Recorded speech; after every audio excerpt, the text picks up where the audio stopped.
अगर ये चुनाव ना होता तो आते मुजफ्फरनगर। 2022 का चुनाव हुआ, 8 महीने शायद चुनाव के हो चुके। 22 से 24 में दिखाई देते हैं, 24 से 27 में दिखाई देते हैं। उपचुनाव आगे दिखाई दिए। देखिए, अभी जो मुद्दा है इस चुनाव का, वो तो ठीक है। अगर ये चुनाव ना होता तो उनके गन्ना मूल्य याद ना, वो कहाँ जाते? 8 महीने से कहीं गए हो तो मुझे भी बताओ। अखिलेश यादव जी विदेश में पढ़े, जैन जी भी विदेश में पढ़े, दोनों विदेश से पढ़ के आए। आते ही एक मुख्यमंत्री बन गया, एक सांसद बन गया। इसके अलावा कोई क्वालिफिकेशन थी क्या? बताओ, अगर थी हो तो मुझे भी बता दो, मैं भी आगे से अपने आप को करेक्ट कर लूंगा। नमस्कार, स्वागत है आपका यूपी तक पर। मैं हूं कुमार अभिषेक और हम इस वक्त हैं खतौली विधानसभा में, जहां का उपचुनाव चल रहा है। इस बार बेहद अहम है। हमारे साथ संजीव बालियान हैं, जो कि मुजफ्फरनगर के सांसद हैं और साथ साथ केंद्रीय मंत्री हैं। इनका क्षेत्र है और बहुत कुछ इनकी प्रतिष्ठा भी इस बार दांव पर है, और वो भी इसलिए क्योंकि जयंत चौधरी ने भी इसे अपनी लगभग प्रतिष्ठा का सवाल बना लिया। स्वागत है सर आपका। धन्यवाद। ये बताइए कि इस बार क्या सचमुच ये प्रतिष्ठा की सीट बन गई है खतौली? जितना जोर आप लगा रहे हैं, आप लगाते रहते हैं, वैसे ही जमीन पर इस बार जयंत चौधरी भी जोर लगाते दिख रहे हैं। डोर टू डोर कैंपेन, घर घर कुंडी खटखटा करके बाकायदा पर्चियां दे रहे हैं, गांव गांव घूम रहे हैं। आपको लगता नहीं है कि आपके लिए भी ये टफ होने वाला है?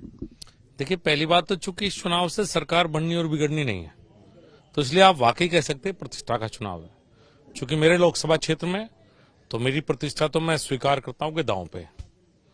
और जो नेता, हेलीकॉप्टर नेता इनको बोलते थे लोग, अगर इन्हें हेलीकॉप्टर से नीचे उतार के हमने गांव की कुंडी खटखटाने में मजबूर कर दिया, चूंकि हम तो गांव से हैं, यहीं से इन्हीं गांव में पैदा हुए, यहीं पहले घूमे, यहीं सांसद और केंद्रीय मंत्री बनने के बाद घूम रहे हैं, और जब तक जिंदा रहेंगे तो यहीं घूमेंगे। लेकिन इसे भी आप हमारी सफलता मानिए कि जो हेलीकॉप्टर नेता या जो दिल्ली से हेलीकॉप्टर से हाथ हिलाते थे, वो नेता अब अगर जमीन पर कुंडी खटखटा रहे हैं, तो ये लोकतंत्र की मजबूती भी है और खूबसूरती भी है। तो मैं तो इसे प्रतिष्ठा का चुनाव मान रहा हूं, मैं इसे अपना चुनाव मान के लड़ रहा हूं। लेकिन आपको लगता नहीं है कि तब ये आपके लिए खतरे की घंटी है कि जब तक वो हेलीकॉप्टर पर घूमते रहे, हाथ हिलाते रहे, जैसा कि आप कह रहे हैं, तब तक हारते रहे? अब वो जमीन पर आ गए हैं, गांव गांव घूम रहे हैं, तो आने वाले चुनाव में अब जनता उनकी तरफ भी तो देखेगी, उन्हें भी तो पसंद करेगी। अगर ये चुनाव ना होता तो आते मुजफ्फरनगर। 2022 का चुनाव हुआ, 8 महीने शायद चुनाव के हो चुके।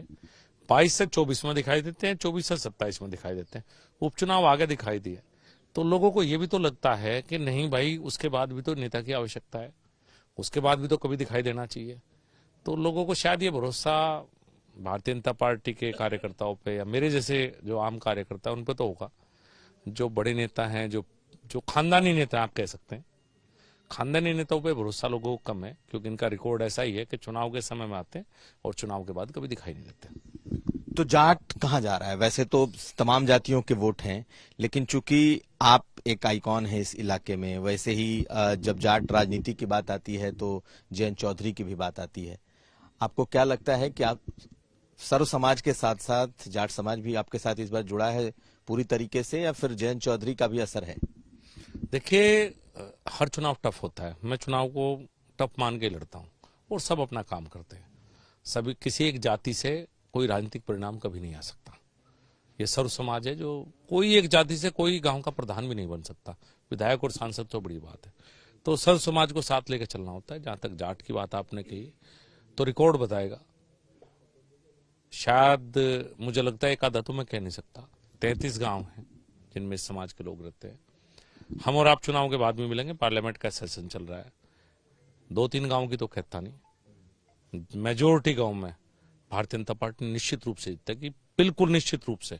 क्योंकि उन लोगों को पता है, आज वो हैं, कल हम ही रहेंगे यहाँ, हम ही उनके बीच में रहेंगे, हम ही सुख में रहेंगे, हम ही दुख में रहेंगे, हम ही कोई समस्या होगी उसके बीच में रहेंगे। सबको अपना चाहिए, हम उनके अपने हैं और वो हमारे हैं। तो आज जब मेरी बात हो रही थी तो उनका कहना था कि भाई अगर इतने ही हितैषी हैं, किसानों के हितैषी हैं, तो गन्ना मूल्य का भी तो कुछ करा दें। आप मंत्री भी हैं, आपको लग रहा है कि गन्ना मूल्य का कुछ हो पाएगा? और मुद्दे क्या हैं? देखिए, अभी जो मुद्दा है इस चुनाव का, वो तो ठीक है। अगर ये चुनाव ना होता तो उनके गन्ना मूल्य याद ना आता, वो कहाँ जाते? 8 महीने से कहीं गए हो तो मुझे भी बताओ। चुनाव आ गया तो गन्ना मूल्य की बात करी। जब ये सरकार में थे चौधरी साहब, बड़े चौधरी साहब, 2014, कितनी राशि शुगर इंपोर्ट हो रही थी? कभी किसी ने सवाल किया? 22 रुपए किलो चीनी का रेट था जब मैं मंत्री बना।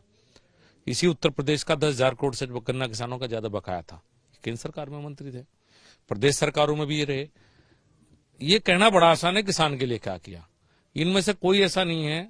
अखिलेश यादव मुख्यमंत्री रहे, ये उनके साथी रहे कई बार, मुलायम सिंह की सरकार में लोग रहे, कभी ये नहीं बताया ना कि इनकी उपलब्धि क्या रही किसानों के लिए। मैं तो उन लोगों में से हूं जो किसान की बात रखता जरूर हूं। मैं नहीं कहता कि मेरी सारी बात मेरी सरकार में मानी जाएंगे, लेकिन मैं हमेशा किसान हित की बात करता हूं। मैं चाहता हूं कि गन्ना मूल्य बढ़े। मैं हमेशा, और हमारे यहाँ पे एक शुगर मिल छोड़ दीजिए, 8 शुगर मिल मेरे जनपद में है। एक भसाना शुगर मिल का पेमेंट जरूर लेट है, 7 शुगर मिल का पेमेंट 14 दिन या 20 दिन, सबका पेमेंट बिल्कुल समय पे। आप जहां बैठे हैं पेमेंट आ गया, मुझे लगे कितने दिन हुए शुगर मिल है जी? 13 नवंबर तक का पेमेंट आ चुका, आ गया है, सारे लोग को पेमेंट आया हुआ है। अगर इस विधानसभा क्षेत्र में 2 शुगर मिल है साहब, खतौली और मंसूरपुर, 14 दिन में पेमेंट, 14 या 15 दिन में पेमेंट दोनों शुगर मिल का आ रहा है। अगर कोई कह दे, उन्हें पता नहीं होगा इस बात का, जिन नेताओं की आप बात कर रहे हैं, क्योंकि उन्हें इन बातों का पता ही नहीं होता ग्राउंड पे किस शुगर मिल का पेमेंट आ गया। उन्हें ये नहीं पता कि इस क्षेत्र में गन्ना जो भुगतान है उसका कोई समस्या ही नहीं है। आप किसी से पूछे, आम आदमी से, सबके अकाउंट में आता है, सब आपको बता देंगे 2 शुगर मिल है, दोनों शुगर मिल का बिल्कुल समय पर भुगतान है इस विधानसभा क्षेत्र में।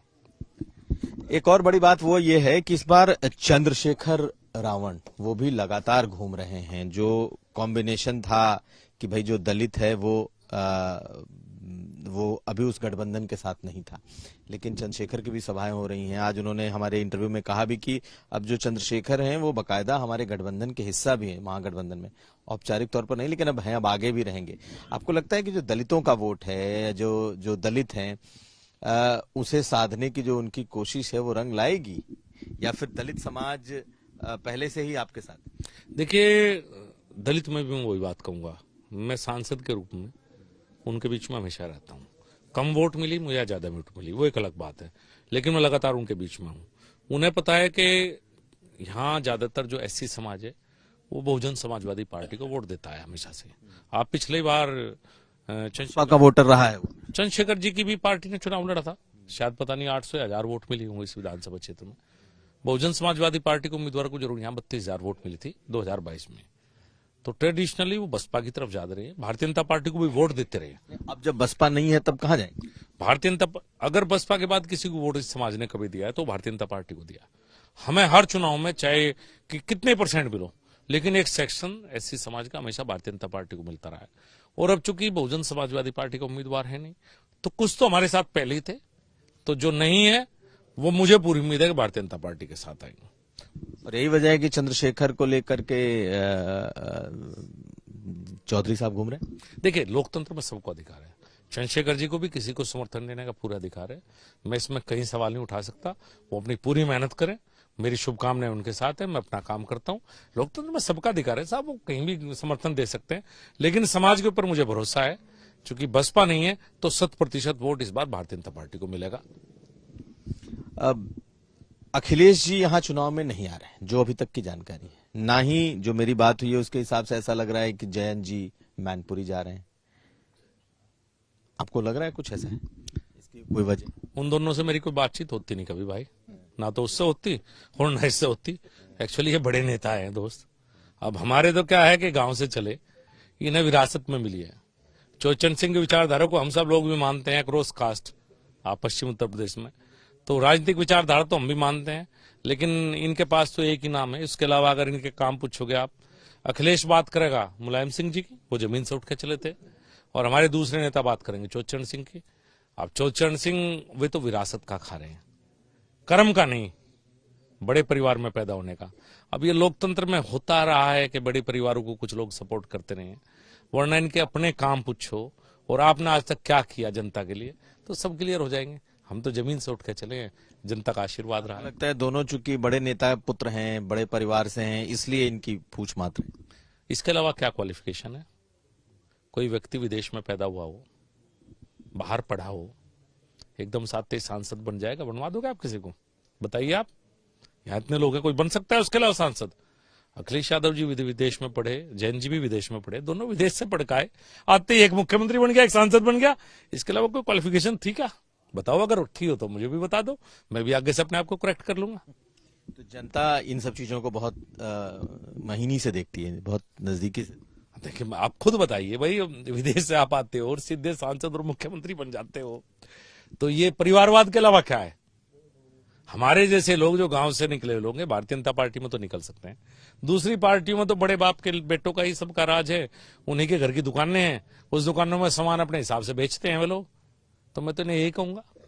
एक और सवाल, जिस तरीके से जयंत चौधरी को छोड़ करके कई लोग निकले हैं, एक तो अभिषेक चौधरी भी निकल आए हैं और बकायदा इन दिनों जयंत चौधरी के खिलाफ बोल रहे हैं, दूसरे जो जयंत चौधरी के कैंडिडेट हैं उन्हें लेकर के भी बहुत सवाल हो रहे हैं, क्या कहेंगे?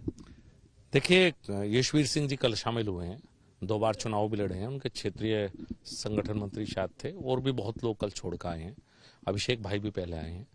और ये तो आप सवाल उनसे करते कि क्या मुजफ्फरनगर में उन्हें का ऐसा आदमी नहीं मिला कि जो चुनाव लड़ सके?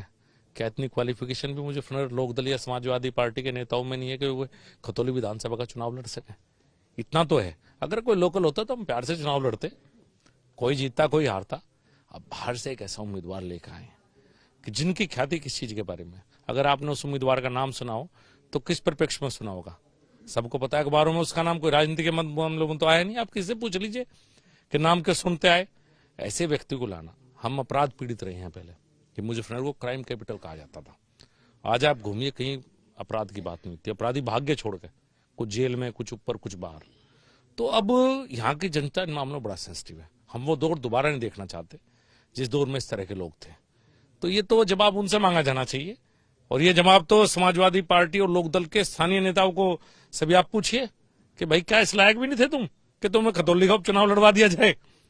तो ये मेरे से नहीं सवाल। क्यों दिया, आपको क्या लगता है उन्हें टिकट क्यों दिया है? बड़ी चर्चा है। किस दिन बातचीत होंगी, संसद का सत्र चलेगा तो पूछ के आपको बता दूंगा, अभी तो पता नहीं मुझे, ये तो उनसे पूछना चाहिए। लोकदल समाजवादी पार्टी के नेता बताओगे, अलग अलग अफवाहें हैं और अफवाहों का मैं कह नहीं सकता, उनसे पूछोगे खुद बता देंगे आपको। चलिए सर, आखिरी सवाल ये कि आप अपनी जीत को लेकर के कितने आश्वस्त हैं और मुख्यमंत्री योगी आदित्यनाथ का कितना असर इस बार चुनाव में होता है आपको? 30 तारीख को मुख्यमंत्री जी आ रहे हैं और उनका पूरा असर है। मुख्यमंत्री जी जब यहाँ आएंगे मुझे उम्मीद है कि बहुत पॉजिटिव उसका हो जाएगा। मैं 100% विश्वास है मुझे खतौली विधानसभा की जनता पे, चूंकि ये लोकसभा चुनाव का सेमीफाइनल मैं सबको कहता हूँ, क्योंकि सरकार तो बननी बिगड़नी नहीं, और क्षेत्र की जनता ने हमेशा आशीर्वाद मुझे दिया है, और मुझे 100%, पिछला चुनाव हम 16,000 वोट से जीते थे, मैं दावे के साथ कहता हूँ कि 16 से ज्यादा होगी। 8 तारीख को हम दिल्ली होंगे, 16 से नीचे अगर हम जीतते तो मैं समझूंगा कहीं ना कहीं मेरे काम करने के तरीके में कमी है। 16,000 से ऊपर चुनाव जीते आप अपनी हार मानेंगे? नैतिक हार मानूंगा, हारेंगे तो नहीं टेक्निकली तो, लेकिन वाकई नैतिक हार होगी अगर 16,000 से हम चुनाव जीतते, नीचे कम चुनाव जीतते। हार तो छोड़ दीजिए, 16,000 से नीचे भी नैतिक हार होगी। बहुत शुक्रिया यूपी तक से बात करने के लिए। तो हमारे साथ थे संजीव बालियान, बहुत बेबाकी से उन्होंने बात रखी इस उपचुनाव की। हालांकि जीत हार बहुत मायने रखता है, लेकिन ये चुनाव सरकार बनाने और बिगाड़ने का नहीं है, ऐसे में ये चुनाव बेहद अहम हो गया है। कुमार अभिषेक, मुजफ्फरनगर।